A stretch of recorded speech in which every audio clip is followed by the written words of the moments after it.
নমস্কার বন্ধুরা, আজকে বানাবো ওলের ডাঁটা আলুর তরকারি। সর্ষের তেল গরম করে আলুগুলো ভেজে নেব।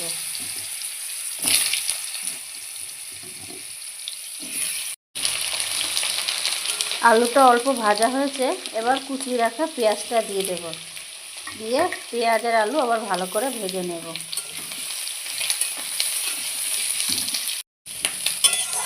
আলু পেঁয়াজটা ভাজা হয়ে গেছে, এবার বাটা মশলাটা দিয়ে দেবো।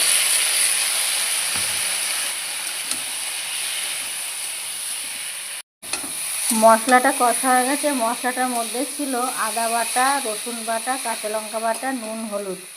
এবার কষে নিয়ে ওলের ডাঁটাগুলো দিয়ে দেব।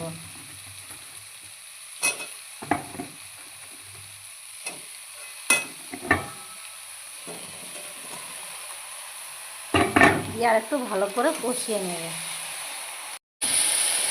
ডাঁটাটা ভালো করে কষে নিয়েছি, এবার অল্প জল ঢেলে দেব। দিয়ে এবার এটা কম আঁচে রান্না করব।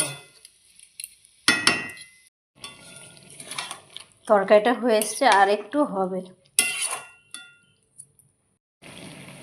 সামান্য একটু চিনি দিয়েছি, আর বিলিতি ধনেপাতা কুচি দিয়ে নামিয়ে নেব। তো ওলের ডাঁটা দিয়েছি বলে সামান্য চিনি দিয়েছি, আপনারা চাইলে নাও দিতে পারেন। আমার তরকারি হয়ে গেছে, এবার আমি নামিয়ে নেব। ওলের ডাঁটা তরকারি হয়ে গেছে। যদি আপনাদের আমার এই রান্নাটি ভালো লেগে থাকে তাহলে লাইক, কমেন্ট, শেয়ার ও সাবস্ক্রাইব করে পাশে থাকবেন। দেখা হচ্ছে পরের ভিডিওতে।